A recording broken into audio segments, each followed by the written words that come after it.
Isa na namang mainit na usapin ang lumulutang ngayon dito sa mundo ng cryptocurrency. Isa pong pahayag mula kay Ginoong Eduardo Farina, isang kilalang crypto founder, ang nagpainit ng usapan. Ayon po sa kanya, wala raw second chance para sa mga hindi sasakay sa biyahe ni XRP habang maaga pa. May mga espekulasyon kasing posibleng buksan ni US President Donald Trump ang isang di umano'y secret trust fund na naglalaman ng hindi biro na $150 trillion. Ayan, trillion dollars po yan. Pero teka, saan ba galing ang napakalaking perang ito? At totoo ba na posibleng maapektuhan ang halaga ni XRP? Kaya yan po ang siyang ating pag-uusapan sa video na ito. Pero bago po tayo magpatuloy, ay pakibasa na lamang po muna ang disclaimer dito sa ibaba ng ating screen. Yan, saan nga ba galing ang balitang may $150 trillion na trust fund? Ayan, ang ugat ng balitang ito ay isang pahayag mula kay Ginoong Jim Rickards. Yan, isang dating CIA advisor. Ayan, tindi po niyan, CIA. Ayon sa kanya ay noong taong 1873 may tinatawag raw na secret trust ang US Congress para sa mga mamamayan ng Amerika. Ang trust fund na ito ay nananatiling hindi nagagalaw ng mahigit 150 years at ngayon ay lumaki na raw sa halaga na umaabot ng $150 trillion.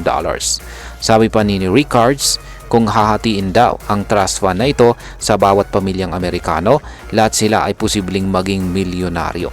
Kaya heto po ang catch, dahil sa isang bagong desisyon ng Supreme Court ng US, sinasabi niyang si Pangulong Donald Trump na ngayon ay may kakayang i-unlock ang trust fund na ito sa unang pagkakataon sa loob ng 40 taon or 40 years. Ngayon ang tanong, anong kinalaman ng mga cryptocurrencies gaya ni XRP sa isyong ito? Bakit sinasabing si XRP ang posibleng makinabang sa pagbubukas ng pondo na ito? Ayon po sa ilang analyst at crypto personalities tulad po ni Ginoong Versan Algera, ay siya po ang founder ng Black Swan Capitalist. Ang galaw ng malaking yaman ay hindi na umano sa traditional na market gaya ng stocks at saka bonds. Sa halip ito raw ay lumilipat na sa commodities, emerging markets at syempre sa crypto. At sa mundo ng crypto ay sinasabi po ng ilan na si XRP ang isa sa mga pinaka-posibleng makinabang dito. At bakit nga ba? Una, matagal nang kinokonekta si XRP sa malalaking institution at saka bangko. Isa ito sa mga crypto may layuning gawing mas mabilis at mas mura ang global remittances. Ibig sabihin ay kung sakaling may malaking galaw ng pera sa buong mundo, may tsansang si XRP ang gamitin. Pangalawa, ayon naman po kay Ginoong Eduardo Farina, kapag sumabog sa XRP, wala na raw second chance. Ang ibig sabihin nito, kapag nagsimula ng tumaas ng sobra ang presyo, baka hindi na natin ito mabili sa murang halaga.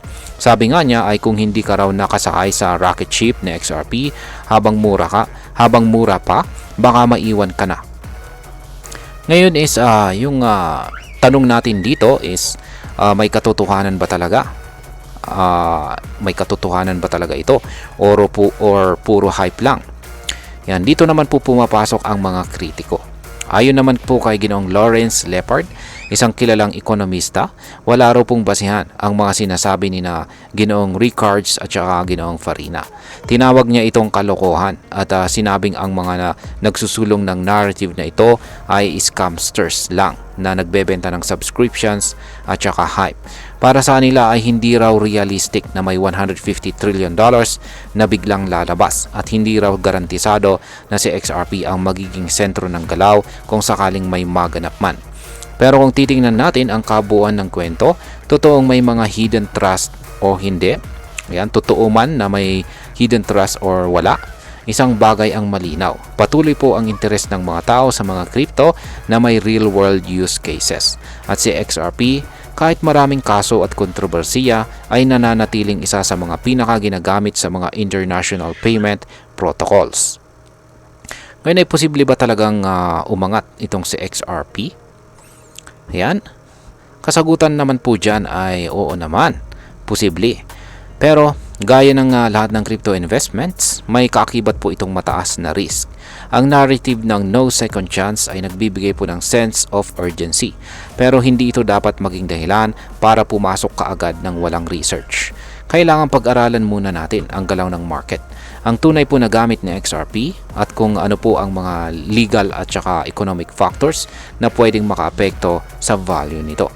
At tandaan natin, kahit pa magkatotoo ang $150 trillion na trust fund, hindi rin automatic na lahat ng crypto ay aangat.